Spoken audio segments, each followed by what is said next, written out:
everybody, welcome to the Comic Game Movie Show. My name is Deshaun, and another thing that we will be talking about today is where was Star Wars at Disney Plus Day? Disney Plus Day, I've seen anything from it was good to it was terrible. I've seen very, very mixed results on it. Personally, I thought it was good. I didn't think it was mind-blowing. I didn't think it was as good as the thing they did last year. But I thought it was better than Fandom. Like that's just my personal opinion. I thought it was much better than Fandom. At least I didn't have to sit around for 3-4 hours looking at jack shit just to get to the 15 minutes of actual stuff I want to see.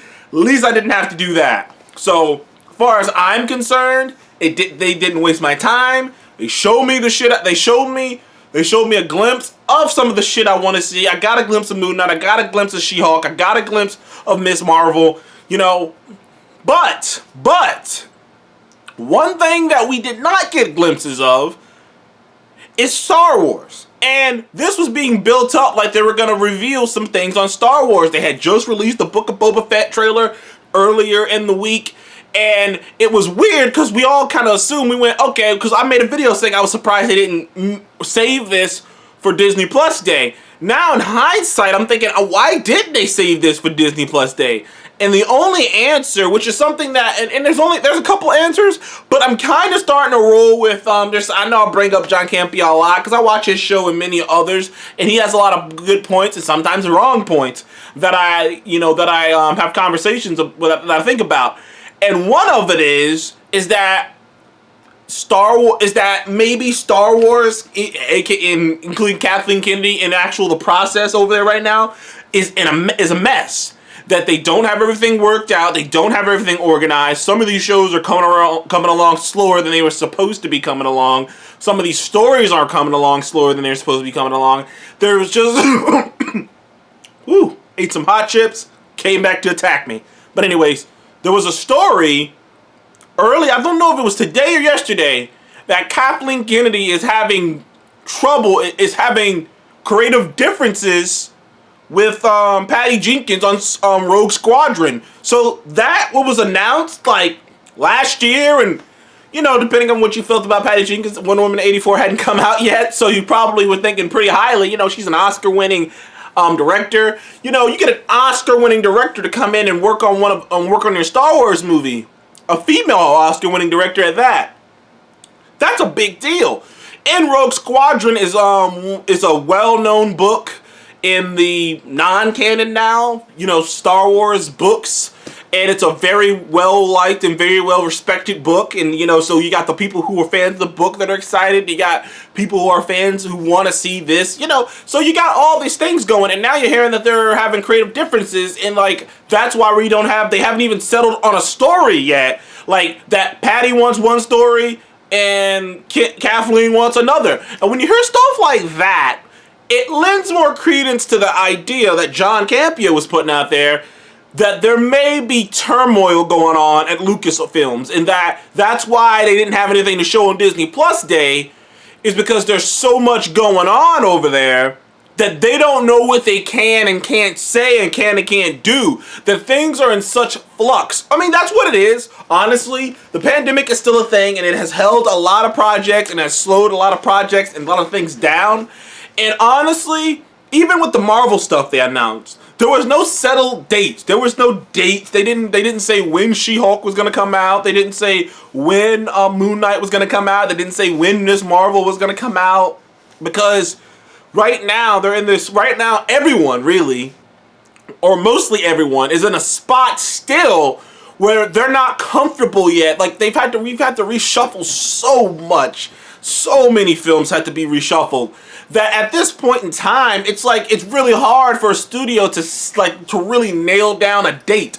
And that's the thing that surprised me the most about Fandom is I didn't know how much stuff we were gonna get. I speculated, of course, and I had wild, big, hopes and speculations, most of which didn't come true.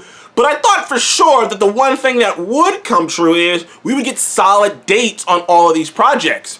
But like I said, COVID and the way the world is and international travel is right now, and some of these shows and some of these productions are traveling across the, in some cases of some shows they're traveling, and it's just coming along a little slower than they would have hoped. You know what I mean?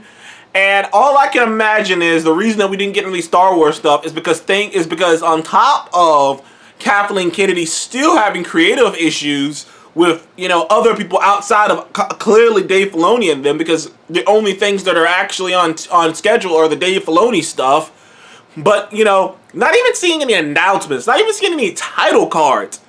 It was just so bizarre. And like I said, that's the only thing I could think of. It can't be any agenda against Star Wars, because The Mandalorian is the biggest show on Disney Plus. And that's me as a Marvel fan. I love all the MCU shows, but The Mandalorian is the biggest show on Disney Plus. So it can't be anything worth financially, you know. It doesn't even make any financial sense, even if you didn't have anything solidified to bluff. It's got to be something more going on. It's got to be something, you know, bigger happening behind the scenes. I'm not sure, because it felt like when they had their whole announcement last year, the year before, it felt like they had a surefire plan. It felt like they had a direction they wanted to go, the whole 9 yards. But the fact that we didn't hear anything, it does make you wonder what's going on over there. And I had thought that maybe they were starting to steer the ship. Maybe Kathleen was going to take more of a step back and let, you know, Dave Filoni and you know, Jon Favreau helps, you know, steer the direction. But we don't know. Like I said, there's so much going on in Star Wars that we just didn't know. We didn't get any information on the Cassian Andor series that we know is wrapped. We didn't get anything on the Obi-Wan series, which there's a bunch of reports that they have a trailer already cut and ready to go. We didn't get that. We didn't get anything on the Acolyte series that's supposed to be coming out. Maybe with the Russian Doll director on it, and you know, there's a whole bunch of things happening. Like, we didn't get any we didn't even get title cards for things. We didn't get title cards for Bad Batch season 2. We didn't get any we didn't get a coming soon for The Mandalorian season 3. We didn't get, like, it was just so weird. You know what I mean? There was just nothing, and like there has to be a bigger reason for it. Like I said, there just has to be a bigger reason that we're not aware of.